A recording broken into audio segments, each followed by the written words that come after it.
ഞാനും കാർത്തുമൊക്കെ പ്രാർത്ഥിക്കുന്ന എന്റെ മോളുടെ എല്ലാമായ ചേർത്തെടുത്ത് ദേവി അതേ അമ്പലനടയിൽ വെച്ച് തന്നെ അരുണിന് കാർത്തൂനെ കാണിച്ചു കൊടുത്തു. ആദ്യമൊക്കെ അരുണിനെ ഞാൻ ഒരുപാട് വഴക്ക് പറഞ്ഞിട്ടുണ്ട്, തല്ലാനും പോയിട്ടുണ്ട്. പിന്നെ അനിയനൊരു അധിപറ്റാണെന്ന് മനസ്സിലായപ്പോ കാർത്തൂന് പറ്റിയ കൂട്ട് അരുൺ തന്നെയാണെന്ന് തോന്നി. എന്നാ അപ്പോഴും ഞാൻ പറഞ്ഞു, സ്വന്തം വീട്ടുകാരെ വെറുപ്പിച്ചുകൊണ്ട് ഒരു ബന്ധം വേണ്ടാന്ന്.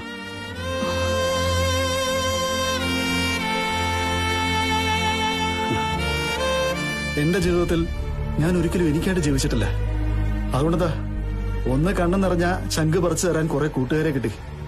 അതുകൊണ്ടാ ഞാൻ ജയിലിൽ കിടന്നപ്പോഴും ഇവളും എന്റെ മോളും കാർത്തും ഒക്കെ ജീവിച്ചു പോയത്.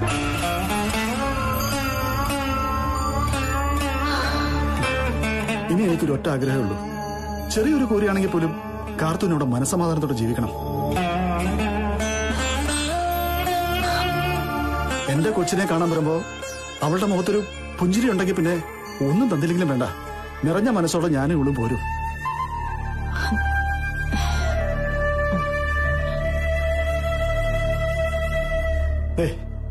ഏട്ടത്തിയമ്മയായിട്ട് വന്നതിന് ശേഷം മോളെ പോരാ ഇവളും കാർത്തൂനെ നോക്കിയത്. ഞാൻ കാർത്തൂനോട് കാണിച്ചതിനൊക്കെ അയ്യോ വേണ്ട. കാർത്തൂന്റെ ഭർത്താവിന്റെ അപ്പച്ചയാ. അങ്ങനെ ഒരാള് ഒരിക്കലും ഞങ്ങളുടെ ഒന്നും മുമ്പിൽ കൈകൂപ്പാൻ പാടില്ല. അവസരങ്ങൾ മുതലാക്കുന്ന കൂട്ടത്തിലല്ല ഞങ്ങള്. ഭാര്യ വീട്ടുകാരായതുകൊണ്ട് എന്നും ഒരു പടി താന്നേ നിൽക്കൂ. കാർത്തൂനെ കൊണ്ടും നിങ്ങൾക്ക് ഒരു ശല്യം ഉണ്ടാവില്ല. പക്ഷേ ഇത്രയും കാലം ആരോരും ഇല്ലെന്നുള്ള ബോധം ഞാൻ എന്റെ കുഞ്ഞിനുണ്ടാക്കിയിട്ടില്ല. അതിനിയും ഉണ്ടാവരുത്. എനിക്ക് അങ്ങനെ ഒരു പ്രാർത്ഥനയുള്ളൂ ദൈവത്തോട്. ഞാൻ മോളെ വിളിച്ചോണ്ടുവരാം.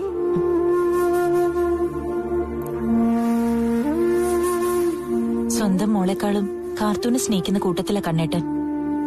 ഇപ്പൊ പറഞ്ഞതൊക്കെ നേരാ. കാർത്ത് കരയുമ്പോഴേ കണ്ണേട്ടൻ വീട്ടിനകത്ത് ബഹളം വെച്ച് കണ്ടിട്ടുള്ളൂ. എനിക്ക് മനസ്സിലായി. അതുകൊണ്ടാ കാർത്തു മറ്റാരെക്കാളും കണ്ണന്റെ വാക്കിന് വില കൊടുക്കുന്നത്.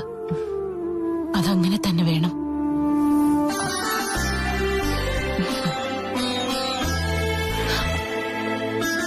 കണ്ണേട്ടൻ അപ്പച്ചിയെ കണ്ടോ? കണ്ടു. അപ്പച്ചി വന്ന് വിളിച്ചാ പോവാന്ന് പറഞ്ഞതല്ലേ മോള്, പിന്നെന്താ പോയിരുന്നേ? കണ്ണേട്ടനോട് ചോദിച്ചിട്ട് ഇനിയിപ്പൊ ധൈര്യമായിട്ട് പോവാം. അരുണിന്റെ വീട്ടിലെ അപ്പച്ചയെ കൊണ്ട് ഇനി ഒരു ശല്യം ഉണ്ടാവില്ല. അവർക്കിനി മോളെ സ്നേഹിക്കാൻ മാത്രമേ കഴിയൂ. കണ്ണേട്ടന്റെ ഈ ധൈര്യമാ എന്റെ ആശ്വാസം. ഇനി പ്രശ്നങ്ങളൊന്നുമില്ല മോളെ. അപ്പച്ചി ഇനി മോക്കൊരു എതിരാളിയല്ല, സഹായി മാത്ര. എങ്കിലും പറഞ്ഞൂടെ അപ്പച്ചി എങ്ങനെയാ ഈ രീതിയിൽ മാറിയെന്ന്? അതൊന്നും ഞാൻ മോളോട് പറയില്ല. പക്ഷെ അരുണിന്റെ അപ്പച്ചിയെ വേദനിപ്പിക്കരുത്. മോൾ അങ്ങനെ ചെയ്യില്ലെന്നറിയാം. എന്നാൽ മോളെ സ്നേഹിക്കുന്ന അപ്പച്ചയെ അവരുടെ മക്കള് വെറുക്കാനാ സാധ്യത. അങ്ങനെയുള്ളപ്പോഴേ അവരുടെ ഏതവസ്ഥയിലും മോൾ ഉണ്ടാവണം. അതുപോലെ തന്നെ ആയിരിക്കും തിരിച്ചും. മോളുടെ വേദനകൾ പങ്കുചേരുന്നതും അത് പരിഹരിക്കാൻ നോക്കുന്നതുമൊക്കെ ഇനി അപ്പച്ചി തന്നെയായിരിക്കും. എനിക്ക് വിശ്വസിക്കാൻ പറ്റുന്നില്ല അപ്പച്ചി എങ്ങനെയാ ഈ രീതിയിൽ മാറിയതെന്ന്. മോളുടെ മനസ്സ് ശുദ്ധമാ. അതുകൊണ്ട് ആർക്കും ഒരുപാട് കാലം മോളെ തള്ളിക്കളയാനോ തള്ളിപ്പറയാനോ പറ്റില്ല. അതുപോലെ തന്നെ ഞാനും മോളുടെ ഏട്ടത്തെയും തമ്മിലുള്ള ജീവിതത്തെക്കാളും നല്ല ജീവിതമായിരിക്കും നിങ്ങൾക്ക് കിട്ടാൻ പോകുന്നത്. കാരണം മോക്കൊത്ത പയ്യൻ അരുൺ. അതുകൊണ്ടേ ഇനി നിങ്ങൾക്കിടയിൽ പൊട്ടലും ചീറ്റലൊന്നും ഉണ്ടാകാനുള്ള സാധ്യതയില്ല. പിന്നെ മോളുടെ കടമകൾ ചെയ്യണം. ഒരു ഭാര്യയുടെ കടമ. അരുണിനെ ഒരിക്കലും നിരാശനാക്കരുത്. അതെ, അയാൾ മോളെ വെറുത്താലേ ഇനി നിങ്ങൾക്കിടയിൽ എന്തെങ്കിലും പൊട്ടിത്തെറി ഉണ്ടാവും. അതിന് നമ്മളായിട്ട് അവസരം കൊടുക്കരുത്. മനസ്സിലാവുന്നുണ്ടോ മോക്ക്? എന്നാ പിന്നെ എല്ലായിടത്തും ഇറങ്ങിക്കോ. ഇതിനകത്ത് വല്ലതും ഉണ്ടോ? അതെ, ഇന്നലെ വരെ മോള് പാലക്കൽ തറവാട്ടിലെ ജോലിക്കാരി മാത്രമായിരുന്നു. അങ്ങനെയായിരുന്നു പലരും മോളെ കണ്ടത്. എന്നാൽ ഇനി മുതലേ മോക്ക് ആ തറവാട്ടിൽ മരുമകളായിട്ട് ചെന്ന് കയറാം. ധൈര്യമായിട്ട് തന്റെ ഇടത്തോടെ. ബാഗിലെല്ലാം പാക്ക് ചെയ്തില്ലേ? അപ്പച്ചി വന്നപ്പോഴേ എടുത്തു വെച്ചു. എന്നാ പിന്നെ ഇറങ്ങാം. ഞാനിവളെ മകളെ പോലെ സ്നേഹിച്ചോളാം.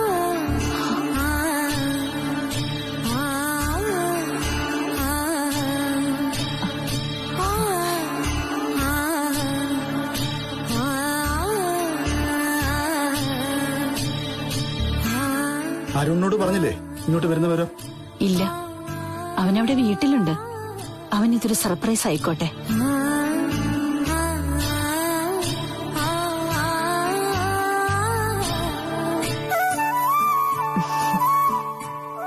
എന്റെ ഏട്ടത്തിയാണെങ്കിൽ കാർത്തോടുന്ന് ഇറങ്ങിയ ശേഷം വല്ലാത്ത വിഷമത്തില. എന്നുവെച്ചാൽ ഞാൻ എന്റെ മക്കളെ അടുക്കളയിൽ കയറാനൊന്നും പഠിപ്പിച്ചില്ല. ഇവള് വന്ന ശേഷം ഏടത്തിയുടെ പകുതി ജോലിഭാരം കുറഞ്ഞു എന്ന് കരുതി ജോലി ചെയ്യിക്കാനല്ല അങ്ങോട്ട് കൂട്ടിക്കൊണ്ടു പോകുന്നത്. വീട്ടിലേക്ക് വരുന്ന മരുമകൾ അത്യാവശ്യം ജോലിയൊക്കെ അറിഞ്ഞിട്ടായിരിക്കണം വരേണ്ടത്. അവര് മടികൂടാതെ എല്ലാം ചെയ്യുകയും വേണം. അതൊരു തെറ്റല്ല. ഒരമ്മയെന്ന നിലയിൽ അക്കാര്യത്തിൽ ഞാനൊരു പരാജയമായിരുന്നു. അത് അരുണിന്റെ അപ്പച്ചി മാത്രമല്ല, ഒട്ടുമിക്ക അമ്മമാരും അങ്ങനെ തന്നെ. കുട്ടികളെ നന്നായിട്ട് പഠിപ്പിക്കും, എന്നാ വീട് നോക്കാൻ പഠിപ്പിക്കില്ല. അത് വിവാഹം കഴിയുമ്പോ തലവേദന ആവുകയും ചെയ്യും.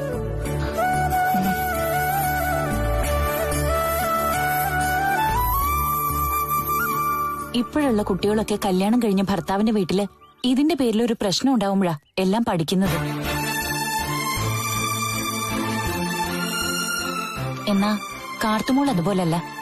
ഞാൻ മോളുടെ ഏട്ടത്തിയമ്മയായി വരുന്നതിന് മുമ്പ് തന്നെ എല്ലാ ജോലിയും ചെയ്യുമായിരുന്നു. ഞാൻ വന്നതിന് ശേഷവും മോളുടെ ജോലിഭാരം കുറച്ച് കുറഞ്ഞു എന്ന് മാത്രം. അതിനൊന്നിനും മോക്ക് ഒരു മടിയില്ലാത്ത കൂട്ടത്തില്ല. ഇനി 10 ആളുണ്ടെങ്കിലും വെച്ചൊളിപ്പിക്കോളൂ. അങ്ങനെ കഠിനമായ പണിയൊന്നും ചെയ്യണ്ട. ഇടയ്ക്ക് ഞാനും അങ്ങോട്ട് വന്നോളാം നിങ്ങളെ സഹായിക്കാൻ. എന്നാ ഞാൻ ഇവിടെയും കൊണ്ട് പോയിക്കോട്ടെ. അതെന്തൊരു ചോദ്യാ? പോയിട്ട് വരാന്ന് പറയൂ. ചെല്ലുമോളെ, ചെല്ല. വാ മോളെ.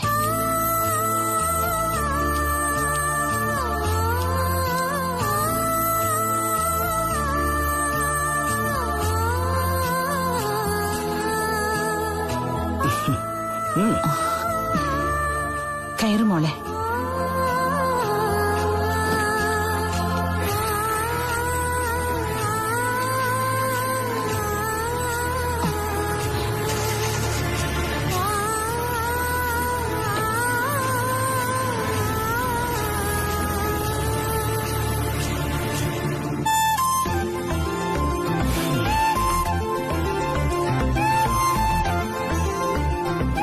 മോക്ക് ഇവിടുന്ന് പോവാൻ മനസ്സില്ലായിരുന്നു തോന്നുന്നു.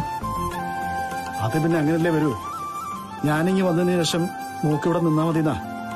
എന്നാലും അത് ശരിയല്ലല്ലോ. അരുണിനൊപ്പം തന്നെ അയാളെയും അയാളുടെ കുഞ്ഞുങ്ങളെയൊക്കെ സ്നേഹിച്ച് ഇനിയുള്ള കാര്യം കാർത്തു കഴിയണം. ഇടയ്ക്ക് നമുക്ക് ഇവിടെ പോവാം. അപ്പോഴും പറഞ്ഞില്ലല്ലോ അരുണിന്റെ അപ്പച്ചിയെ മാറ്റിയതെങ്ങനെയാന്ന്. എടീ, ഇടഞ്ഞു നിൽക്കുന്ന കൊമ്പനെ തിളയ്ക്കുന്ന ചില പാപ്പാമാരുടെ കാര്യം ഞാൻ നിന്നോട് നേരത്തെ പറഞ്ഞല്ലേ. അത് തന്നെയാണ് ഇവിടെ സംഭവിച്ചത്, അല്ലാതെ വേറൊന്നുമില്ല. ശരിന്നാ, എങ്ങോട്ടാ? കടയിലോട്ട് തന്നെ. ഇനി നീ ഇപ്പൊ അങ്ങോട്ട് വരണ്ട. നീ കുറച്ചു ദിവസം മോളെ നോക്കിട്ടെ ഇവിടെ തന്നെ ഇരിക്കേ. ഞാൻ കടയും പറമ്പും ഒക്കെ ആയിട്ട് അങ്ങ് നിന്നോളാം.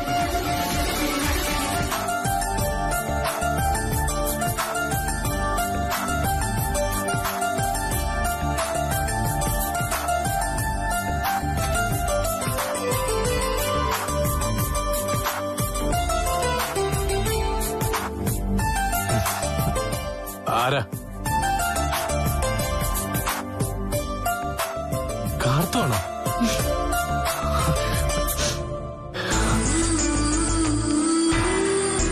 എന്തെന്നെ ഇങ്ങനെ നോക്കുന്നേ? അല്ല എടോ, താൻ അവസാനം വരാൻ തീരുമാനിച്ചോ? വിളിക്കേണ്ട ആള് വന്ന് വിളിച്ചു. കണ്ണേട്ടൻ കൂടെ പോയിക്കോളാനും പറഞ്ഞു. അപ്പച്ചി വന്ന് വിളിച്ചു സാറേ. അവസാനം അപ്പച്ചി തോറ്റു തരാൻ തീരുമാനിച്ചു. അല്ല, എന്നോട് പറഞ്ഞല്ലോ പോയി കൂട്ടിക്കൊണ്ടുവരാൻ. പിന്നെ കണ്ണേട്ടൻ വിടാതിരുന്നല്ലേ. എനിക്ക് അത്ഭുതം തോന്നാ അപ്പച്ചിയുടെ മാറ്റം കണ്ടിട്ട്. കാറിൽ ഇങ്ങോട്ട് വരുമ്പോഴും വലിയ സ്നേഹമായിരുന്നു. ഈ സ്നേഹത്തെ നമ്മൾ സംശയിക്കണം. എന്തോ അറിയില്ല. ഇതെന്റെ പഴയ അപ്പച്ചി അല്ല. കണ്ണേട്ടൻ എന്തോ ചെപ്പടി വിധി കാണിച്ചിട്ടുണ്ട്. അല്ലെങ്കിൽ അപ്പച്ചി ഈ രീതിയിൽ മാറില്ല. എന്തായാലും എനിക്ക് സന്തോഷായി. താനിനി ഈ വീടിന് മരുമോള എല്ലാ അർത്ഥത്തിലും.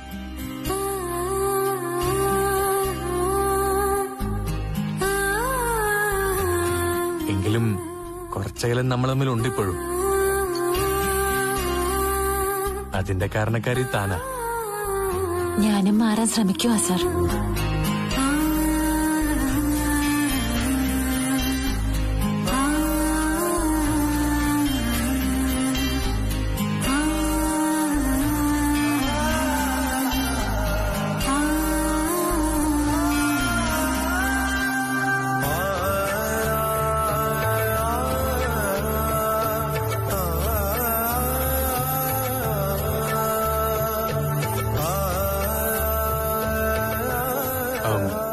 കണ്ണേട്ടനോട് താൻ ചോദിച്ചില്ലേ എന്താ അപ്പച്ചിക്ക് സംഭവിച്ചതെന്ന്?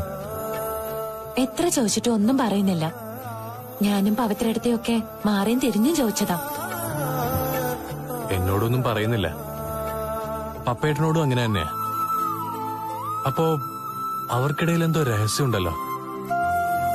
നമ്മൾ ആരും അറിയാത്ത എന്തോ ഒന്നുണ്ട് സാർ, അതെനിക്ക് ഉറപ്പാ. അതിന്റെ പിന്നാലെ ഒന്നും നമ്മൾ അലയണ്ട. ഈ കാണുന്നൊക്കെ അപ്പച്ചിയുടെ അഭിനയം ആകരുതെന്ന് മാത്രമേ എനിക്ക് പ്രാർത്ഥനയുള്ളൂ. അങ്ങനെ അഭിനയിക്കുന്ന കൂട്ടത്തിലൊന്നും അല്ലായിരുന്നു. തന്നെ അന്ന് ഇഷ്ടമല്ലാത്തോണ്ട് ആക്ട് ചെയ്ത് തുടങ്ങിയ. പിന്നെ അപ്പച്ചിയുടെ 2 സന്താനങ്ങളെ അറിയാലോ. അപ്പച്ചിയെ ചൂട് പിടിപ്പിക്കുന്ന അവരാ. ഇനിയും അവരുടെ ഭാഗത്തുനിന്നുള്ള മാറ്റമൊന്നും താൻ പ്രതീക്ഷിക്കണ്ട. ഏട്ടെത്തി പല വേലത്തിരങ്ങളും കാണിക്കും. സൂക്ഷിച്ചും കണ്ടും താൻ മുന്നോട്ട് പോയാൽ മതി. എനിക്ക് ജീവിച്ചു പോയാൽ മാത്രം മതി സാർ. അല്ലാതെ ആരുടെ അവകാശങ്ങളും ഞാൻ തട്ടിയെടുക്കാൻ ശ്രമിക്കാറില്ല. അല്ല, നമുക്കൊരു ഹണിമൂൺ ട്രിപ്പ് പോയാലോ? ഹണിമൂൺ ട്രിപ്പോ? വേറെ പണിയില്ലേ? അല്ല, അപ്പച്ചി തന്നെ സ്നേഹിച്ചു തുടങ്ങിയ സ്ഥിതിക്ക് ഇനിയിപ്പോ അതിനൊന്നും തടസ്സം പറയില്ല. നിർത്തിക്കോ.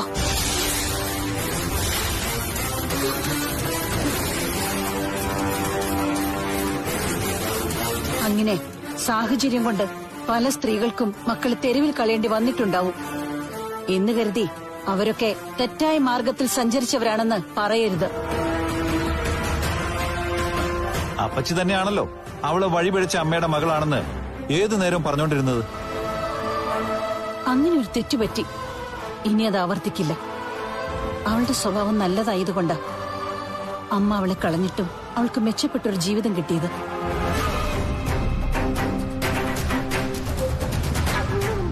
ജയിൽ പുള്ളിയാണെങ്കിലും കണ്ണൻ അവളെ ജീവനാ. അതുപോലെ തന്നെ കണ്ണന്റെ ഭാര്യയ്ക്കും. ആ നാട്ടുകാർക്കൊക്കെ കാർത്തൂനെ പറ്റി വളരെ നല്ല അഭിപ്രായം. അവള് മോശക്കാരിയാണെന്ന് പറഞ്ഞതും അപ്പച്ചി തന്നെയാ. അതൊക്കെ ഞാൻ തിരുത്തി പറഞ്ഞല്ലോ. പിന്നെന്തിനു വീണ്ടും ഇങ്ങനെ സംസാരിക്കുന്നത്? അവളെ തള്ളി പറയാത്ത, തള്ളിക്കളയാത്ത അമ്മയെ എനിക്ക് വേണ്ട. അങ്ങനെയുള്ള അമ്മ ഇങ്ങോട്ട് വരികയും വേണ്ട. അത് പറയാൻ നീ ആരാ?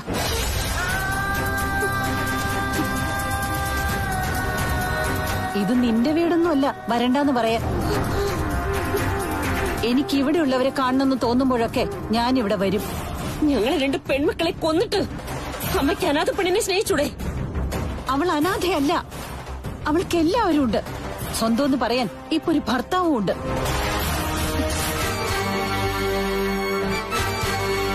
നാളെ അവർക്ക് കുഞ്ഞുങ്ങളും ജനിക്കും. നീയും പ്രാർത്ഥിക്ക് ഒരു കുഞ്ഞിന് വേണ്ടി. കാർത്തൂനെ വെറുപ്പിച്ചാൽ, അവളുടെ ശാപം പിടിച്ചു പറ്റിയാൽ നിനക്ക് ഉയർച്ചയുണ്ടാവില്ല. നീ ആഗ്രഹിക്കുന്നതൊന്നും നടക്കില്ല. അനന്തോട്ടാ, ഇതൊക്കെ കേട്ടോണ്ട് നിൽക്കണോ? എത്രയും പെട്ടെന്ന് അമ്മ ഒരു സൈക്കാട്രിസ്റ്റിനെ കൊണ്ടുപോയി കാണിക്കണം. ഇത് മാനസികോ അല്ലെങ്കിൽ ഏതെങ്കിലും മന്ത്രവാദിയുടെ അടുത്ത് കൊണ്ടുപോകണം. എന്നിട്ട് ദേഹത്ത് കയറിയിരിക്കുന്ന ബാധയെ ഒഴിപ്പിക്കണം. എന്റെ ദേഹത്ത് ഒരു ബാധയും കയറിയിട്ടില്ല. ഞാൻ നേരായ മാർഗത്തിലൂടെ പോകുന്നത്. ശരിയെന്ന് തോന്നുന്നത് ചെയ്യുന്നു, അത്രേ ഉള്ളൂ. ഇതൊക്കെ കണ്ടിട്ട് അനന്തോട്ടൻ എന്താ തോന്നുന്നത്? എന്തോ കാര്യമായിട്ട് സംഭവിച്ചിട്ടുണ്ട്. അപ്പച്ചിയുടെ ഉള്ളില് എന്തോ തീപ്പൊരി വീണിട്ടുണ്ട്. അതാളി കത്തുന്നതിന് മുൻപ് എന്തെങ്കിലും ഇവിടെ ഒരാള് മാസം ലോൺ അടയ്ക്കാൻ പോലും പൈസ ഇല്ലെന്ന് പറഞ്ഞോണ്ടിരിക്കേ. പൈസ ഇല്ലെങ്കിലേ അവനോട് പോയി ചാകാൻ പറ. ചത്ത ഭാഗ്യം പറഞ്ഞാ ഞാനും ഇരിക്കുന്നേ. ഒരു ഹോസ്പിറ്റലൊക്കെ ഇട്ട് കൊടുത്തിട്ട് അത് ലാഭത്തിൽ കൊണ്ടുപോകാൻ അറിയില്ല. അതിന്റെ ഇടയ്ക്കല്ലേ കൊറോണ വന്നത്. അതോടെ രോഗികൾ കുറഞ്ഞല്ലോ. ഒന്നൊതുങ്ങിയപ്പോ പണ്ടത്തേതിന്റെ പിന്നത്തേതെന്നും പറഞ്ഞ് വീണ്ടും വന്നു. ഇതെവിടെ ചെന്ന് നിൽക്കുമെന്ന് ഒരു പിടിയില്ല. എങ്ങനെയെങ്കിലും ലോകം ഒന്ന് അവസാനിച്ചാ മതിയായിരുന്നു. അല്ലെങ്കിൽ നരകമാ മോളെ, നരകം. അമ്മേ,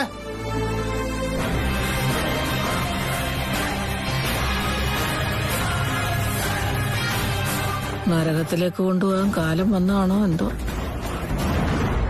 നിന്റെ ഭർത്താവുണ്ടോടി ഇവിടെ? ഉണ്ട്. ഈ സമയത്തായോണ്ട് ഇവിടെ കാണുമെന്നറിയാം. ഒന്ന് വിളിക്കോ? എന്തിനാ മോനെ അവനുമായിട്ട് ഉരസുന്നത്? നിങ്ങൾ അനിയനും ചേട്ടനും അല്ലേ? അയ്യോ, എന്തോന്ന് ചേട്ടൻ, എന്തോന്ന് അനിയൻ. ഞാൻ അവനൊരു വഴിപോക്കനാ. എനിക്കും അങ്ങനെ തന്നെ.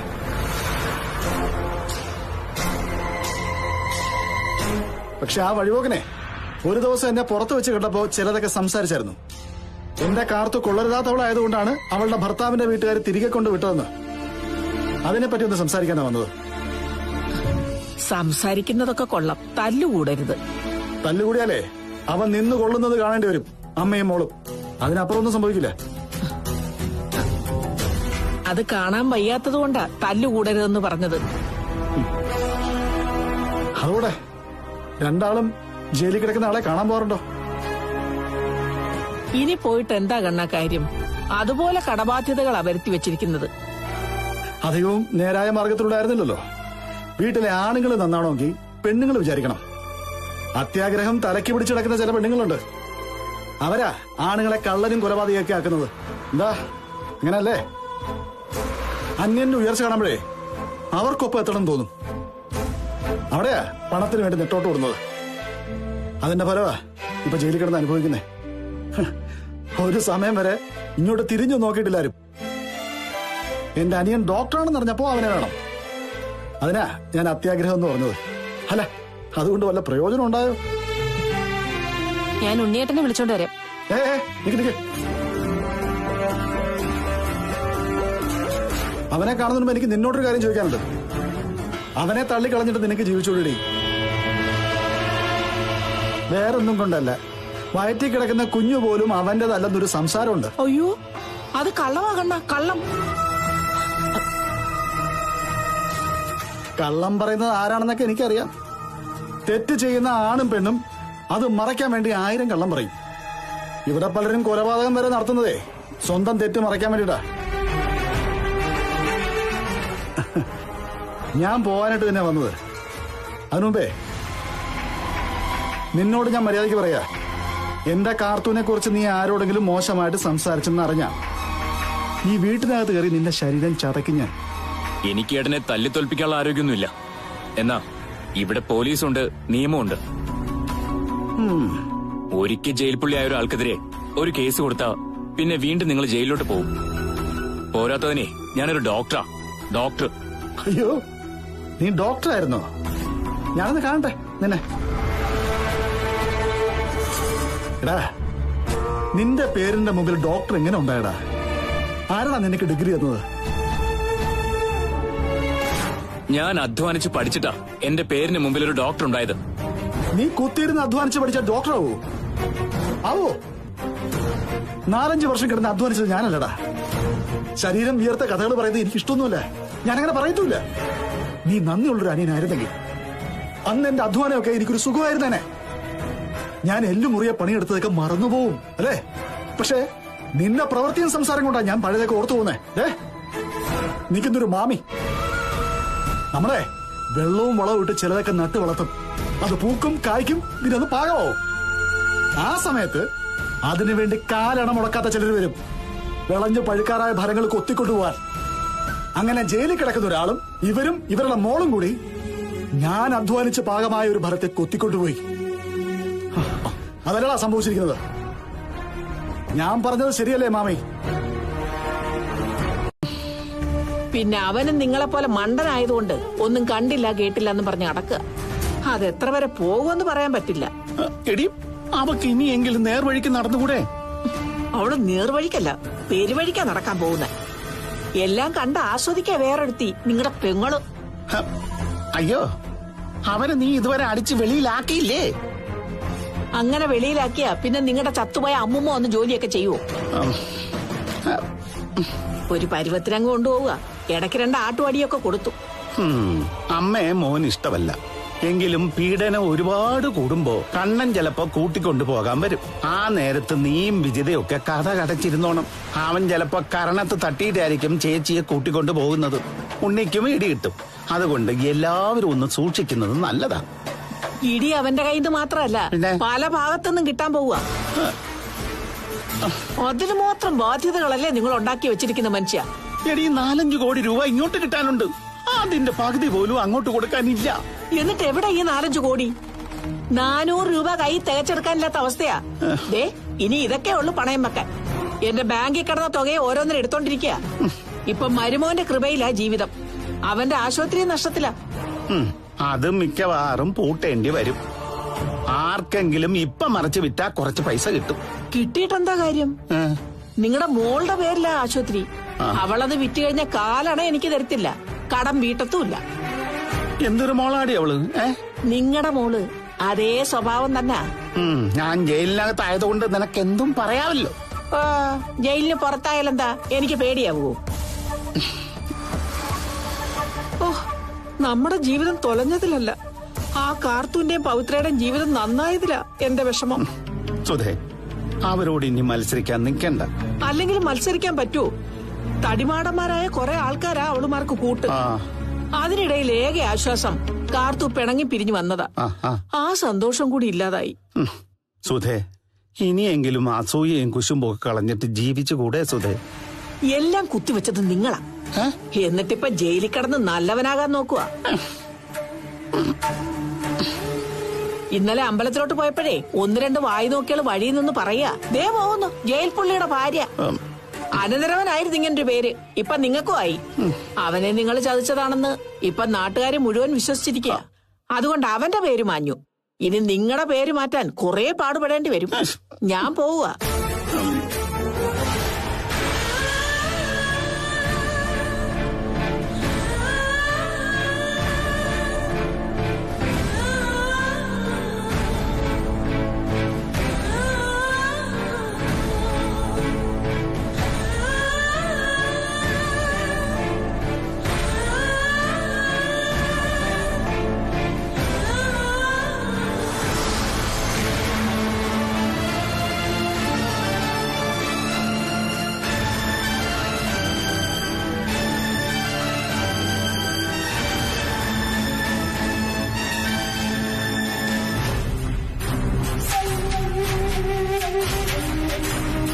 ഞങ്ങളിലൊക്കെ വാശിയും വൈരാഗ്യം കുത്തി നിറച്ചിട്ട് അവസാനം അമ്മയ്ക്ക് തോന്നിയ പോലെ പോവല്ലേ?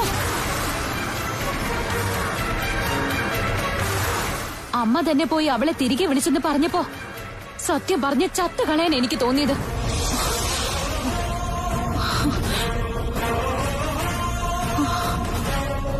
അതിന് നീ എന്തിനാ ചത്തു കളയുന്നത്? ദേവ ചെയ്യേണ്ടത് തന്നെ ചെയ്തത്.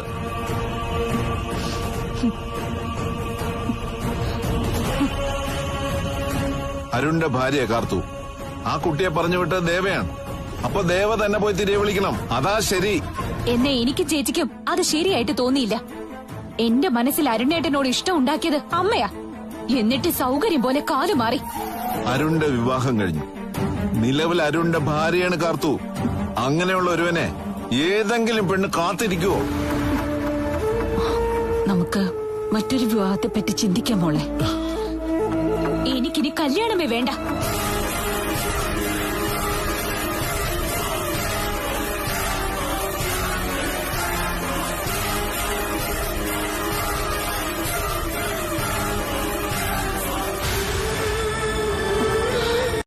ഇല്ലെങ്കിൽ ഞാൻ ഇങ്ങോട്ടത്തിൽ ഇറങ്ങിപ്പോവും. എവിടെയെങ്കിലും പോയി ചാവും. അവളെ സ്നേഹിക്കുന്ന എന്റെ അമ്മയെ കാണാതിരിക്കാൻ മരിക്കാൻ പോലും ഞാൻ തയ്യാറാ. ഞാൻ പൊക്കോളാം. കാണാൻ പാടില്ലാത്ത കാഴ്ചകൾ കാണിക്കാനാണെങ്കിൽ ഇനി ഇങ്ങോട്ട് വരണ്ട. എനിക്ക് വരാതിരിക്കാൻ പറ്റില്ല. അതുകൊണ്ട് ഞാൻ വരും.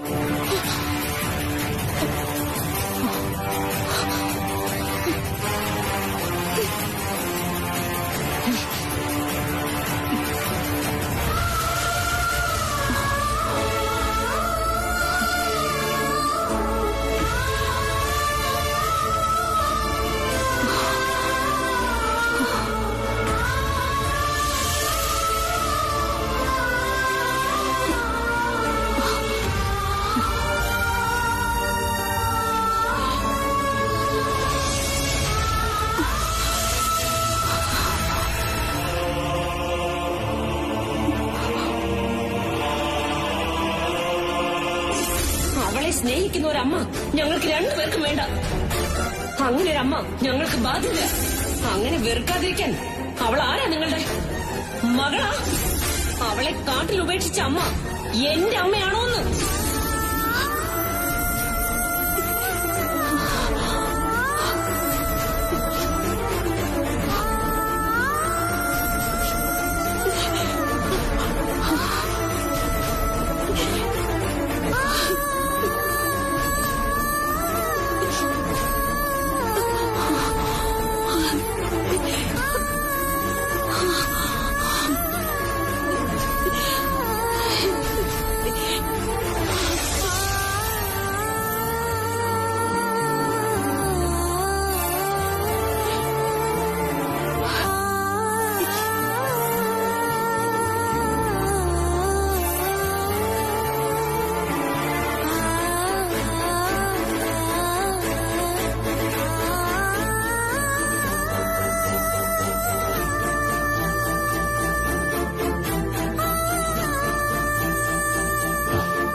BP വളരെ കൂടുതലാ.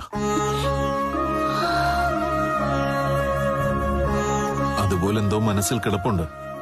എന്താണെന്ന് പറയുന്നുമില്ല. പതിവിന് വിപരീതമായിട്ടാ ഓരോന്നും ചെയ്യുന്നത്. ഇറക്കിവിട്ട കാർത്തൂനെ താൻ തന്നെ പോയി കൂട്ടിക്കൊണ്ടുവന്നു. മക്കളെ തള്ളി പറഞ്ഞിട്ട് കാർത്തൂനെ അംഗീകരിക്കാനും തുടങ്ങി. ഇതൊന്നും തന്നിൽ നിന്ന് ആരും പ്രതീക്ഷിച്ചതല്ല, പ്രത്യേകിച്ച് നമ്മുടെ കുട്ടികൾ. എന്റെ ഭാഗത്ത് ഒരുപാട് തെറ്റുകളുണ്ടായി. എന്റെ മക്കളെ ആ രീതിയിലാക്കിയത് ഞാനാ. അവരെ ശരത്തേട്ടും പറഞ്ഞ് തിരുത്തണം. അമ്മയെ അനുകരിക്കുന്ന മക്കളാ അവര്. ഇനി എനിക്കതിന് കഴിയുമോ? എനിക്കിവിടെ കിടക്കാൻ വയ്യ. നമുക്ക് പോയാലോ? കുറച്ചു നേരത്തെ നിരീക്ഷണത്തിന് ശേഷം പൊയ്ക്കോളാൻ ഡോക്ടർ പറഞ്ഞല്ലോ. ഏതായാലും കിടക്ക്. മഞ്ജുവിനോട് ഞാൻ വിളിച്ചു പറഞ്ഞിട്ടുണ്ട് ഇങ്ങോട്ട് വരണ്ടാന്ന്. അവര് വന്നാൽ തന്റെ പ്രഷർ കൂടുകയുള്ളൂ. ഒന്നിനെ പറ്റിയും ചിന്തിക്കാതെ ശാന്തമായി ഒന്ന് ഉറങ്ങാൻ നോക്കും.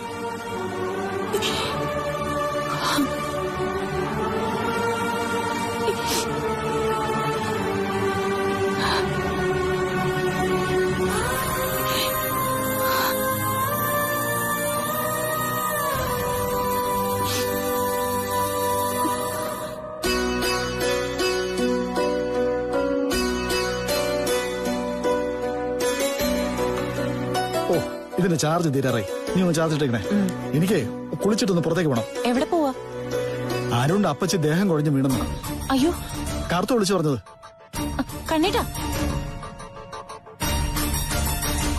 എന്തേലും കുഴപ്പമുണ്ടോ? അരുണിനെ വിളിച്ചപ്പോഴത്തേക്ക് BP കൂടിയെന്നാ പറഞ്ഞേ. അതിനിടയ്ക്ക് അവരുടെ അച്ഛൻ വിളിച്ചു ഒന്ന് കാണണമെന്ന് പറഞ്ഞേ.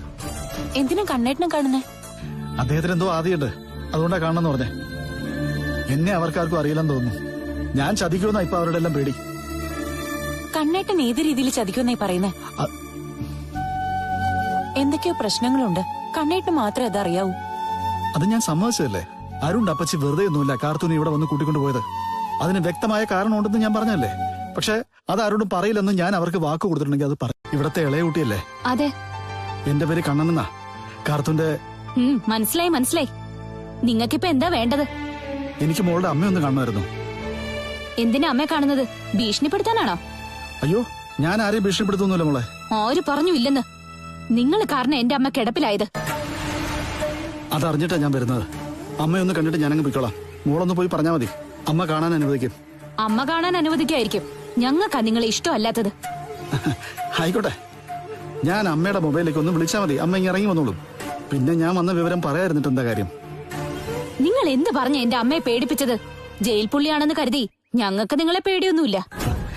എന്നെ ആരും പേടിക്കേണ്ട കാര്യമൊന്നുമില്ല. ഞാൻ ആർക്കും ഒരു ദ്രോഹവും ചെയ്യാറില്ല. അത് മനസ്സിലായി. എവിടുന്നോ കളഞ്ഞു കിട്ടിയ ഒരു പെണ്ണിന് കല്യാണപ്രായം അടുത്തപ്പോ അരുണേട്ടന്റെ തലയിൽ കെട്ടിവെച്ചു. അവളുടെ അമ്മയെ പോലെ തന്നെ ആയിരിക്കും അവളും. അതുകൊണ്ട് തന്നെ അരുണേട്ടനെ കറക്കിയെടുത്തതും. ഇതിനൊന്നും ഞാൻ മറുപടി പറയുന്നില്ല. കഴിയുമെങ്കിൽ മോളുടെ അമ്മയൊന്ന് വിളിക്കേ. അകത്തോട്ടൊന്നും കയറരുത്, പുറത്തന്നെ നിന്നാ മതി.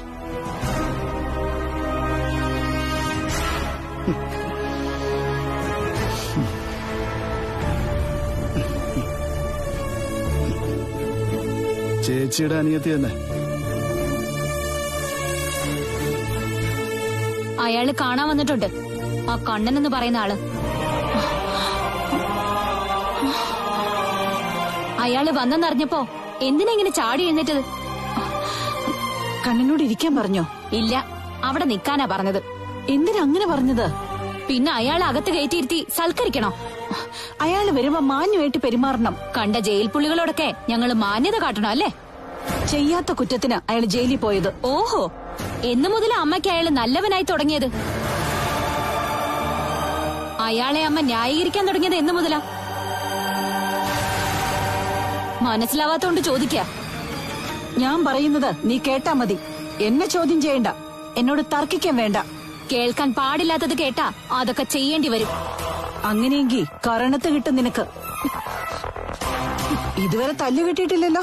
ഇനി അത് എന്റെ വാക്ക് കേൾക്കാതിരുന്നിട്ട് വാങ്ങിച്ചെടുക്കരുത്. തല്ലുന്നെങ്കിൽ തല്ലിക്കോ, എന്നാലും പറയാനുള്ളത് ഞാൻ പറയും.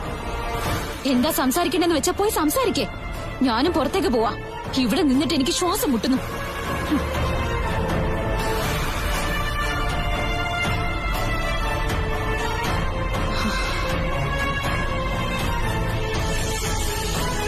വരുന്നുണ്ട്. സംസാരിച്ചിട്ട് എന്റെ അമ്മയുടെ പ്രഷർ വീണ്ടും കൂട്ട്. ഓ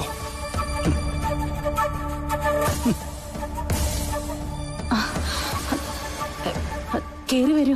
ഏയ് വേണ്ട, മോൾക്ക് അതൊന്നും ഇഷ്ടപ്പെടില്ല. അതൊന്നും ശ്രദ്ധിക്കണ്ട, നിങ്ങൾ അകത്തേക്ക് വരൂ.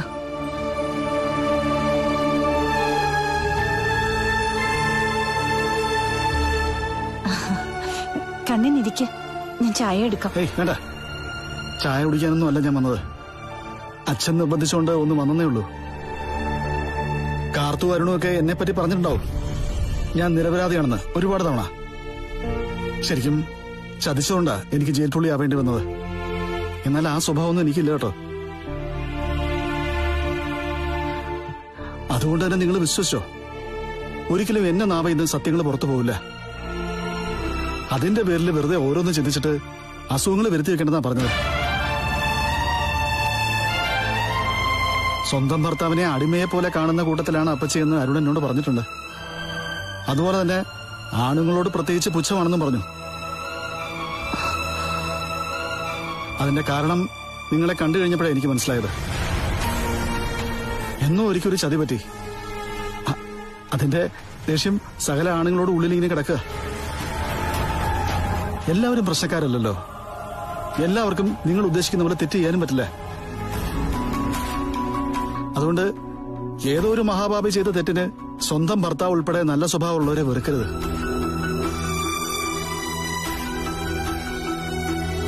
ഇപ്പൊ മക്കളൊക്കെ ചോദ്യം ചെയ്യുന്നുണ്ടാവും അമ്മയുടെ പ്രവൃത്തി കണ്ടിട്ട്. കാർത്തൂനെ തിരികെ വിളിക്കുന്ന അവരൊരിക്കലും കരുതിയിട്ടുണ്ടാവില്ല. കാർത്തു ജീവിക്കേണ്ടത് അരുണിന്റെ വീട്ടിലാ. എങ്കിലും മൂത്ത മോൾക്ക് അത് ഇഷ്ടമല്ലെന്നുണ്ടെങ്കിൽ കാർത്തു ഞങ്ങൾക്കൊപ്പം താമസിച്ചോളൂ. അല്ലെങ്കിൽ അരുൺ ജോലി ചെയ്യുന്ന എവിടെയാണെന്നുണ്ടെങ്കിലും അവിടെ ഒരു വാടക വീടെടുത്ത് താമസിച്ചോളൂ. അതിന്റെ പേരിൽ എന്തിനാ വേദനിക്കുന്നേ? ഇത്രയും നാള് എന്റെ അച്ഛനല്ലാതെ ഒരാള് പോലും ഇത് അറിഞ്ഞിട്ടില്ല. പെട്ടെന്ന് നിങ്ങൾ വന്നത് പറഞ്ഞപ്പോ ഞാൻ ശരിക്കും തളർന്നു പോയി. ആർക്കും അറിയാൻ പാടില്ലാത്ത രഹസ്യമായിരുന്നു. എങ്കിലും ഞാനത് പറഞ്ഞെങ്കിൽ അതിന്റെ കാരണം കാർത്തുവാ. കാർത്തു ദൈവത്തെ കൂടെ കൊണ്ടു നടക്കുന്ന കുട്ടിയാ. അവക്ക് തിരികെ എത്താൻ ഇതല്ലാതെ മറ്റു മാർഗമില്ല. അതുകൊണ്ടാ ഞാൻ നിങ്ങളെ തിരിച്ചറിഞ്ഞത്. എങ്ങനെയാണ് ഇതുപോലൊരു തെറ്റ് പറ്റിയെന്ന് ചോദിക്കുന്നില്ല. നിങ്ങളെപ്പോലെ കുടുംബത്തിൽ പറഞ്ഞൊരു സ്ത്രീ മനഃപൂർവ്വം തെറ്റിയെന്ന് ഞാൻ വിശ്വസിക്കുന്നില്ല. അപ്പോ എന്തെങ്കിലുമൊക്കെ ഇതിനിടയിൽ സംഭവിച്ചിട്ടുണ്ടാവും. അതിനി എന്തായാലും ഒരു കാര്യം ഉറപ്പിച്ചോ, ഞാൻ നിങ്ങൾക്കൊരു എതിരാളിയല്ല. കാർത്തൂനെ ഇനി നിങ്ങൾ തള്ളിക്കളഞ്ഞാലും ഞാൻ ആരോട് ഈ സംഭവം പറയില്ല. മറ്റുള്ളവരുടെ വിഷമം മുതലാക്കുന്ന കൂട്ടത്തിലല്ല ഞാൻ. അങ്ങനെ ചെയ്താ മനസ്സമാധാനം കിട്ടില്ലെന്ന് അറിയാവുന്ന ആളാ ഞാൻ. ജയിലിലായിരുന്നപ്പോഴും പുറത്തായിരുന്നപ്പോഴും എല്ലാരെയും മനുഷ്യരായിട്ടേ കണ്ടിട്ടുള്ളൂ. ഇനി അങ്ങനെ തന്നെ ആയിരിക്കും. വീണ്ടും വാക്ക് തരിക, കഴുത്തു പോയാലും മരിച്ചാലും ഞാൻ കണ്ട സത്യം ആരോടും പറയില്ല. ഇത് പറയാനാ വന്നത്. ഒന്ന് നിന്നേ. നിങ്ങള് ആരോടൊന്നും പറയില്ലെന്ന് പറഞ്ഞു. എന്നാൽ ഒരു കാര്യം പറയണം. എവിടെയാ കുഞ്ഞ്?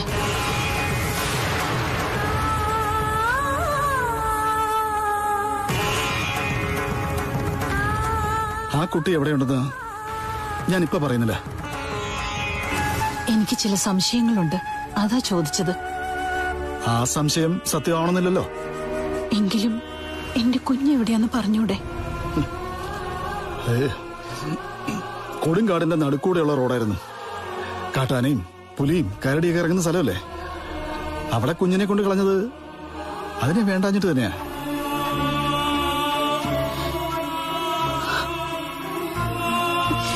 അതുകൊണ്ട് ഇനിയിപ്പോ പുലി പിടിച്ചെന്ന് കരുതിയാ മതി.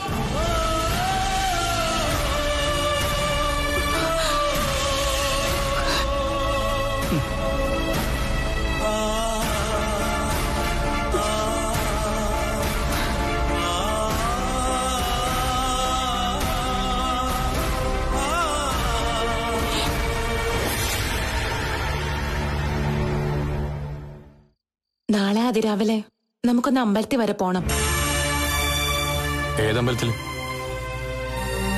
അന്ന് അപ്പച്ചി എന്നെയും കൂട്ടി പോയില്ലേ ആ നാഗക്ഷേത്രത്തില്. അപ്പച്ചിക്ക് ഒരുപാട് പ്രശ്നങ്ങളുണ്ട്.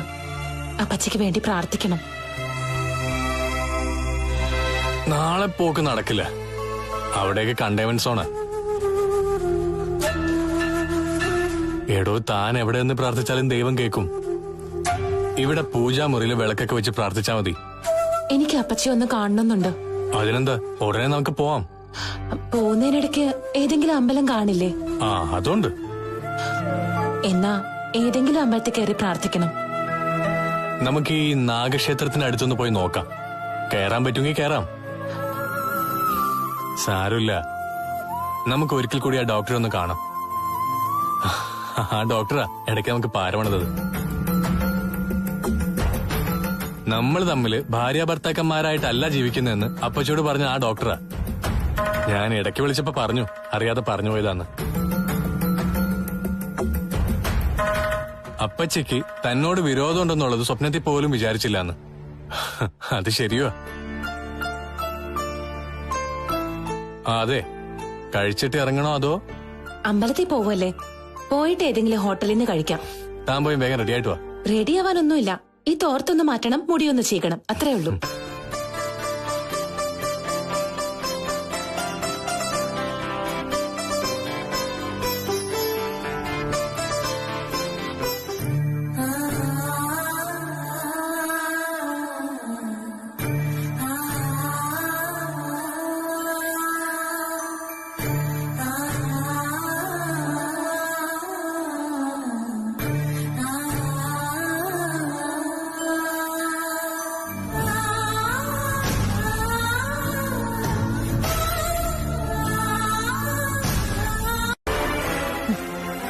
എന്തിനാ ഇവളെ കൊണ്ട് വന്നത്?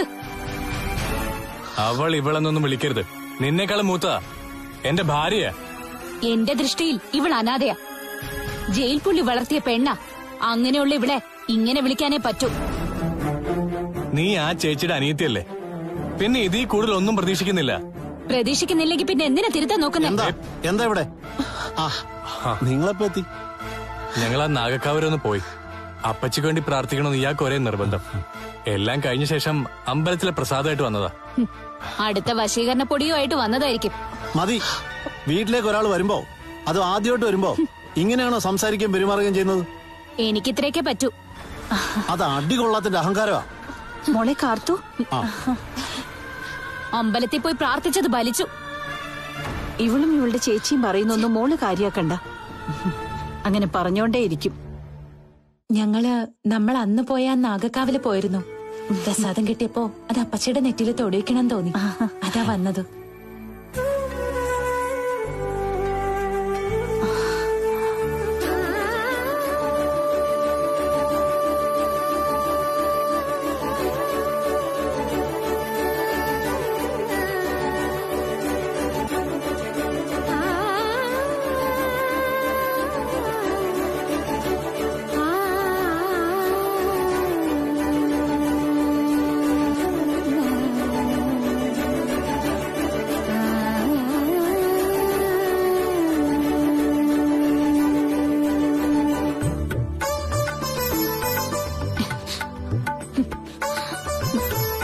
നെറ്റിയിൽ പ്രസാദം തൊട്ടപ്പോ എന്തോ വല്ലാത്തൊരു തണുപ്പ്.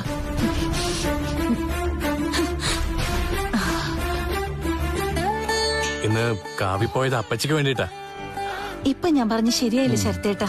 എനിക്ക് നല്ല ആശ്വാസം തോന്നുന്നുണ്ടെന്ന് ഞാൻ ശരത്തേട്ടനോട് പറഞ്ഞായിരുന്നു. അത് മോളുടെ പ്രാർത്ഥന കൊണ്ടാവും. അയ്യോ, ആദ്യമായിട്ട് വന്നതല്ലേ മോളിവിടെ. എന്നാ ഞാനിപ്പോ തരേണ്ടത്? ഒന്നും വേണ്ട. അങ്ങനെ പറഞ്ഞാൽ ശരിയാവില്ല. ആ പുരുഷേട്ടൻ എവിടെ ശരത്തേട്ടാ? അയാള് മാർക്കറ്റിൽ പോയതാ. ആ, എന്നാ നിങ്ങൾ ഇരിക്കെ, ഞാൻ കുടിക്കാൻ എന്തെങ്കിലും എടുക്കാം. എന്താ മോൾക്ക് വേണ്ടത്? ഓറഞ്ചും പൈനാപ്പിളും ഒക്കെ ഉണ്ട്, എടുക്കട്ടെ? അത് അപ്പച്ചിക്ക് ഇഷ്ടമുള്ള എടുത്തോ. ഇയാൾക്ക് വേണ്ടത് അപ്പച്ചിയുടെ സ്നേഹം. അങ്ങനെ സ്നേഹിക്കുന്ന അപ്പച്ചി എന്തു കൊടുത്താലും ഇയാൾ കുടിച്ചോളൂ. ജ്യൂസൊക്കെ ഉണ്ടാക്കി ഫ്രിഡ്ജിനകത്ത് വച്ചിട്ടുണ്ട്. ഞാൻ ഇപ്പൊ എടുത്തോണ്ട് വരാം. നിങ്ങൾ ഇരിക്കേ. അങ്കിള്, ഇതൊരു ഒന്നൊന്നര മാറ്റമാണല്ലോ. ഇയാളുടെ പ്രാർത്ഥനയാണ് ഇതിനുള്ള കാരണമെന്ന് എനിക്ക് തോന്നുന്നു. എന്തായാലും മോളെ എനിക്ക് നമസ്കരിക്കാൻ തോന്നുക. പ്രായക്കുറവാണെങ്കിലും അങ്ങനെ ചെയ്യുന്നതിൽ തെറ്റില്ല. ഈ മാറ്റം കൊണ്ട് ഏറ്റവും കൂടുതൽ രക്ഷപ്പെട്ടിരിക്കുന്നത് ഞാനാ. വിവാഹം കഴിഞ്ഞതിന് ശേഷം ശരത്ത് ശരത്ത് എന്ന് ചൂണ്ടുവിരൽ ചൂണ്ടി ഒരു കാര്യം പറഞ്ഞ തല താഴ്ത്തിന്ന് കേൾക്കുകയായിരുന്നു പതിവ്.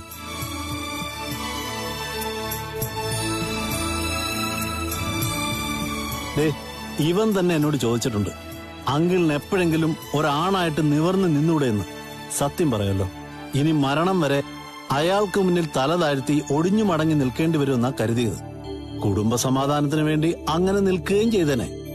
പക്ഷെ ജീവിതത്തിൽ ആദ്യമായി എന്നെ ഒരു ഭർത്താവായി കണ്ട് അയാളിപ്പോ ഒരു ഭാര്യയുടെ കടമയൊക്കെ ചെയ്യുന്നുണ്ട്. എനിക്ക് ഇഷ്ടപ്പെട്ട ഭക്ഷണമൊക്കെ ഉണ്ടാക്കി തരുന്നത് ദേവ തന്നെയാ. പുരുഷൻ ചേട്ടനെ മാറ്റി നിർത്തിയിട്ടാ ഓരോന്ന് ചെയ്യുന്നത്. അതൊന്നും ഞാൻ ഈ ജന്മം പ്രതീക്ഷിച്ചല്ല. എന്നെ സ്നേഹിക്കൊന്നും ഞാൻ കരുതിയതല്ല. അല്ല, ദേവയെ മാറ്റാൻ മോളുടെ കണ്ണേട്ടൻ എന്താ ചെയ്തതെന്ന് മോള് കണ്ണേട്ടനോട് ചോദിച്ചോ? ഇയാള് മാത്രമല്ല, ഞങ്ങൾ എല്ലാവരും ചോദിച്ചു. കണ്ണേട്ടൻ ഒന്നും പറയുന്നില്ല.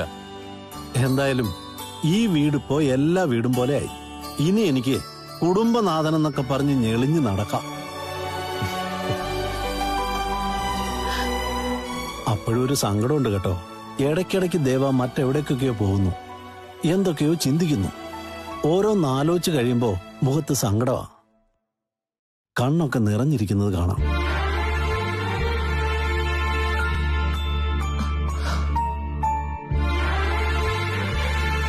എന്തോ അയാളെ അലട്ടുന്നുണ്ട്. അപ്പച്ചി വരുന്നു. ദാ മോളെ. മോൾ ആത്മാർത്ഥമായിട്ട് സ്നേഹിക്കണം അരുണ്ട അപ്പച്ചിയെ. ഞാൻ സ്നേഹിക്കുന്നതാ. ഇപ്പോ മഞ്ജുവേടത്തെയും മാളും കാണുന്ന കുറ്റം. അതൊന്നും മോള് കാര്യാക്കണ്ട. അപ്പച്ചിയെ പോലല്ലേ, ഒരു അമ്മയെ പോലെ മോൾ അവരെ കാണണം. ഞാൻ പറഞ്ഞില്ലേ മോളെ, ഇനി മോളെ വേദനിപ്പിക്കുന്ന ഒരു പ്രവൃത്തിയും അരുണ്ട അപ്പച്ചിയുടെ ഭാഗത്തുനിന്നുണ്ടാവില്ല. എനിക്കും ഇപ്പോ എന്തോ അടുപ്പവും സ്നേഹമൊക്കെ തോന്നുക അപ്പച്ചിയോട്. ഇനി അങ്ങോട്ടെന്നും മോള് മോളുടെ സ്വന്തം എന്ന് കരുതി അപ്പച്ചിയോട് പെരുമാറിയ തിരിച്ചു അതിന്റെ ഇരട്ടിയായിട്ട് മോൾക്ക് കിട്ടേണ്ട പരിഗണനയൊക്കെ അവരിൽ നിന്ന് കിട്ടിയിരിക്കും. ഇന്ന് അരുണ്ട അപ്പച്ചിക്ക് വേണ്ടി പ്രാർത്ഥിക്കാൻ അമ്പലത്തിൽ പോയല്ലോ. ഇനി എന്നും ദൈവങ്ങളുടെ മുമ്പിൽ നിൽക്കുമ്പോ അവർക്ക് വേണ്ടിയും പ്രാർത്ഥിക്കണം. അതെന്നോട് പറയേണ്ട കാര്യമുണ്ടോ കണ്ണേട്ടാ? ഇന്ന് നല്ല സുഖം തോന്നുന്നു പറഞ്ഞു. അത് ഞാൻ പ്രാർത്ഥിച്ചോണ്ടാണെന്നും. ആ പറഞ്ഞത് ശരിയാ. മോൾക്ക് ഇനി അവരുടെ ഭാഗത്തുനിന്ന് ഒരു പ്രശ്നം ഉണ്ടാവില്ല, സഹായങ്ങളല്ലാതെ. ഇക്കുറി ശത്രുവിനെയല്ലേ മോക്ക് വിശ്വസിക്കാൻ കൊള്ളാവുന്ന ഒരു ബന്ധുവിനെ കിട്ടിയിരിക്കുന്നത്. അത് പൂർണ്ണമായിട്ടും വിശ്വസിക്കാം. എന്നാ കണ്ണേട്ടൻ വെക്കട്ടെ.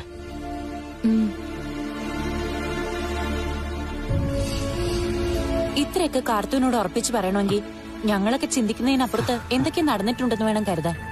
അത് ഞാൻ സമ്മതിച്ചല്ലേ പവിത്രേ. അതിനെപ്പറ്റി ഇനി കുത്തി കുത്തി ചോദിക്കണ്ട. എല്ലാ സൈഡിൽ നിന്നും ചോദ്യങ്ങൾ ഒരുപാടാ. എനിക്കും അരുണ്ട അപ്പച്ചിക്കും. അവരുടെ മക്കളാണെന്നുണ്ടെങ്കിൽ കാർത്തൂനെ സ്നേഹിക്കുന്ന അമ്മയെ ഏതാണ്ട് തള്ളിക്കളഞ്ഞിരിക്കുക.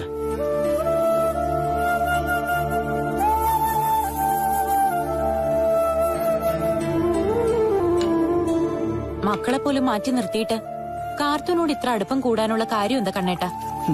എടീ, നമ്മുടെ കല്യാണം കഴിഞ്ഞിട്ട് ഇപ്പൊ ഏതാണ്ട് 10 വർഷമായില്ലേ. ഇതിനിടയ്ക്ക് ഞാൻ ജയിലിൽ കിടക്കുമെന്ന് നീ എപ്പോഴെങ്കിലും ചിന്തിച്ചിട്ടുണ്ടായിരുന്നോ? എനിക്കങ്ങനെ ഒരു ചിന്ത ഉണ്ടായിരുന്നില്ല. എന്നാ തെറ്റിയാതെ എനിക്ക് അവിടെ പോകേണ്ടി വന്നില്ലേ. അതിനാണ് സമയമൊന്നും കാരണമൊക്കെ പറയുന്നേ.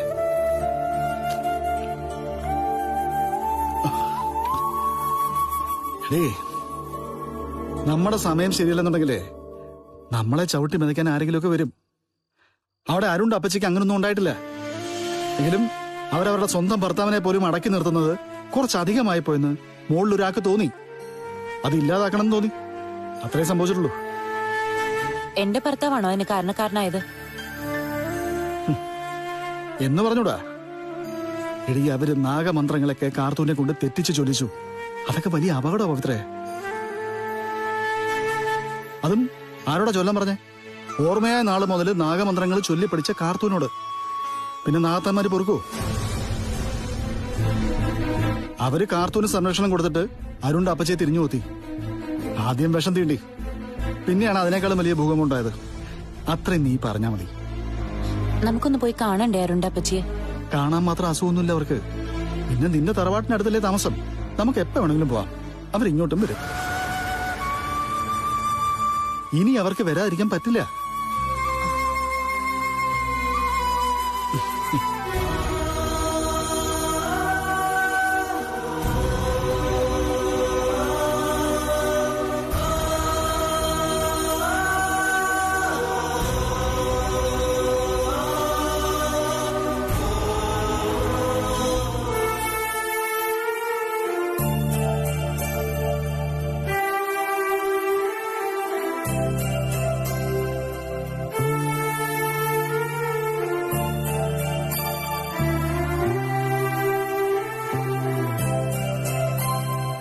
ഭയങ്കര ആലോചന ആണല്ലോ. എന്താ ആലോചിക്കുന്നത്? അല്ല, സാറിന്റെ അപ്പച്ചിയെ കുറിച്ച് തന്നെ ആലോചിക്കുന്നത്. അപ്പച്ചി അരികിലേക്ക് വരുമ്പോ എനിക്കെന്തോ സ്വന്തം അമ്മ അടുത്തേക്ക് വരുന്ന പോലെ ഒരു തോന്നല. അത്രയ്ക്കൊക്കെ അപ്പച്ചിയായിട്ട് അടുപ്പായോ? എന്താന്നറിയില്ല, എനിക്കങ്ങനെ ആരോട് അത്ര പെട്ടെന്നൊന്നും അടുപ്പം തോന്നില്ല. പ്രത്യേകിച്ച് അപ്പച്ചി എന്നെ ഒരുപാട് വെറുത്തതാണല്ലോ. ഈ അടുത്ത ദിവസങ്ങളിലാണല്ലോ ഒന്ന് സ്നേഹിച്ചു തുടങ്ങിയത്. പക്ഷേ നമ്മളിന്ന് അമ്പലത്തിൽ പോയില്ലേ, എന്നിട്ട് അവിടെ നിന്ന് പ്രാർത്ഥിച്ചത് മുഴുവൻ അപ്പച്ചിക്ക് വേണ്ടിയിട്ടാ. അപ്പോഴൊക്കെ എന്തോ ഉള്ളിലൊരു സങ്കടമായിട്ട് അപ്പച്ചിയുടെ മുഖം ഇങ്ങനെ കയറി വരുവാ. ഇപ്പൊ തന്നെ ഏറ്റവും കൂടുതൽ ചിന്തിക്കുന്നത് അപ്പച്ചിയെ കുറിച്ചാണല്ലോ, അതുകൊണ്ടായിരിക്കും ചിലപ്പോ. അവിടെ ചെന്നപ്പോ പറഞ്ഞത് കേട്ടില്ലേ, എന്റെ പ്രാർത്ഥന കൊണ്ടായിരിക്കും മനസ്സമാധാനം കിട്ടിയെന്ന്. അതുകൊണ്ട് ഇനി പ്രാർത്ഥന കുറയ്ക്കണ്ട. പൂജാമുറി കയറുമ്പോഴും ക്ഷേത്രത്തിൽ പോകുമ്പോഴൊക്കെ അപ്പച്ചിക്ക് വേണ്ടി ഒരു പങ്ക് പ്രാർത്ഥന മാറ്റിവെച്ചേക്ക്. അത് പറഞ്ഞില്ലെങ്കിലും ഞാൻ അങ്ങനെ തന്നെ ചെയ്യും. അപ്പച്ചിയുടെ മനസ്സിനെ ഒരിക്കലും മാറാൻ പാടില്ല. അല്ല, 2 ദിവസം അവിടെ പോയി നിന്നാലോ? അയ്യോ വേണ്ട, മാളുവിന്റെ ദേഷ്യവും സംസാരമൊക്കെ ഓർക്കുമ്പോ അങ്ങോട്ട് പോവാൻ തന്നെ പേടിയാവോ? അവളെ എത്രയും പെട്ടെന്ന് വിവാഹം കഴിച്ച് അയപ്പിക്കണമെന്നുണ്ട് ശരത്തങ്ങളിനും അപ്പച്ചിക്കൊക്കെ. പിന്നെ അവളെ ഏട്ടത്തിക്കൊപ്പം ചേർന്ന് അച്ഛനും അമ്മയായിട്ട് യുദ്ധത്തില. അവള് വിവാഹം കഴിഞ്ഞ് പോയെങ്കിൽ നമുക്ക് കുറച്ചു ദിവസം അവിടെ പോയി നിൽക്കായിരുന്നു. തനിക്കറിയാലോ, ഞങ്ങളോടുള്ള സ്നേഹക്കൂടുതലുകൊണ്ടാ അപ്പച്ചി ഓരോരോ കാര്യങ്ങൾക്ക് വാശി പിടിക്കുന്നത്. സ്നേഹിച്ച അടക്കി പിടിക്കുന്നൊരു സ്വഭാവ. പിന്നെ ഇപ്പോഴും എന്റെ ഉള്ളിലൊരു സംശയം ബാക്കിയുണ്ട്. ഇതൊക്കെ അപ്പച്ചിയുടെ അഭിനയമായിരിക്കുമെന്ന്. ശരത്തങ്ങള് പറയുന്ന അങ്ങനെ അല്ലെന്നാ. അതാ ശരി. ഈ സ്നേഹ അഭിനയാണെന്ന് എനിക്ക് തോന്നുന്നില്ല. അതിൽ ആത്മാർത്ഥതയുണ്ട് സർ. അല്ലെങ്കിൽ ഞാൻ പ്രാർത്ഥിക്കുമ്പോ അപ്പച്ചിയുടെ വേദനിക്കുന്ന മുഖം എന്റെ മനസ്സിൽ തെളിയില്ല.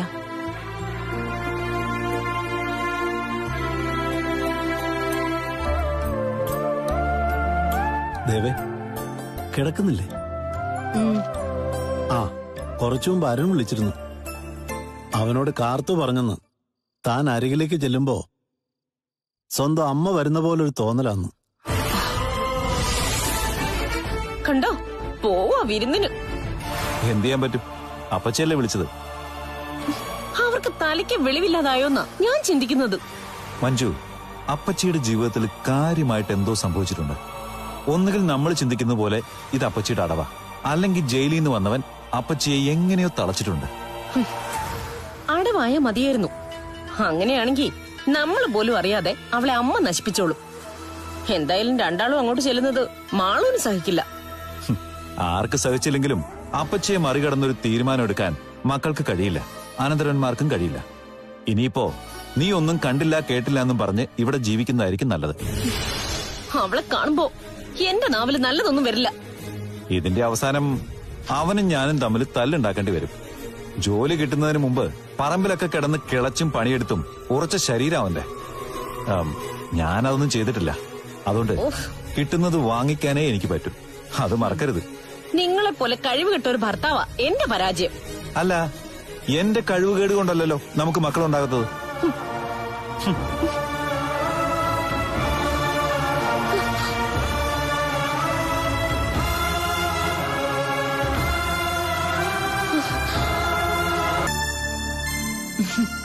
നിങ്ങളെന്താ അത്ര താമസിച്ചത്? വരുന്ന വഴിക്ക് ഞാൻ എന്റെ ഒരു ഫ്രണ്ടിനെ കണ്ടു. അവനോട് സംസാരിച്ചു എന്ന് സമയം പോയത് അറിഞ്ഞില്ല. ഓ, വന്നോ? സൽക്കരിക്ക്, ഊട്ട്. അത് കാണാനേ ഞാനിവിടെ നിൽക്കുന്നില്ല. നീ അതൊന്നും കാര്യക്കണ്ട മോളെ. ഞാൻ വിളിച്ചിട്ടാ നിങ്ങൾ വന്നിരിക്കുന്നേ. പിന്നെ ശരത്തേട്ടനും. അതുകൊണ്ട് മറ്റാരും പറയുന്ന നിങ്ങൾ കണക്കിലെടുക്കണ്ട. ഇയാളെ ഇവളുടെ ചേച്ചി എന്തിനാ ഇങ്ങനെ വെറുക്കുന്നെന്ന് എനിക്ക് മനസ്സിലാവാത്ത. അതിന് കാരണക്കാരി ഇയാളാ. വെറുതെ ആവശ്യമില്ലാത്ത മോഹങ്ങളൊക്കെ അവൾക്ക് കൊടുത്തു. അതുകൊണ്ട് അവള് ദേഷ്യം കാണിക്കും. അതിൽ കുറ്റം പറഞ്ഞിട്ട് കാര്യമൊന്നുമില്ല. കേട്ടോ മോളെ, ഒരു വീട്ടിൽ നിന്ന് 2 ബന്ധം വേണ്ടെന്ന് ഞാനും ഇവനും പറഞ്ഞതാ. അത് ഞങ്ങൾക്ക് പരസ്പരം പറയാനേ പറ്റൂ. ഇയാളെ അറിയിക്കാൻ പറ്റില്ല. അറിയിച്ചാ കൊന്നു കൊല വിളിക്കും. അല്ലയോടാ മോനെ? ഇന്നത്തെ അപ്പച്ചായിരുന്നു അന്നെങ്കിലേ ഇപ്പൊ അവള് വിവാഹം കഴിഞ്ഞ് പോയനെ. എങ്ങനെയെങ്കിലും അവളുടെ കല്യാണം നടത്തണം മോനെ. അല്ലെങ്കിൽ അതെനിക്ക് വല്ലാത്തൊരു കുറ്റബോധമായിരിക്കും.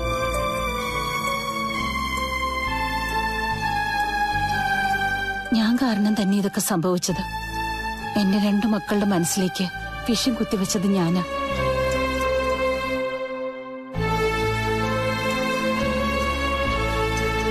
അരുൺ പറഞ്ഞു കാണുമല്ലോ മുമ്പത്തെ കഥകളൊക്കെ. അനന്തും ഇവനും ഇവിടെ തന്നെയായിരുന്നു ഏതു നേരവും. ഞാനാ പഠിപ്പിച്ചതൊക്കെ. അതിന്റെ അധികാരം കാണിച്ചതാ. അന്നും അരുൺ ഇടയ്ക്കൊക്കെ ഇവന്റെ അഭിപ്രായം പറഞ്ഞിട്ടുണ്ട്. അന്ന് ഇവനെ സപ്പോർട്ട് ചെയ്തതിന്റെ പേരിൽ ഞാനും തന്റെ വായിലിരിക്കുന്നൊക്കെ കേട്ടിട്ടുണ്ട്.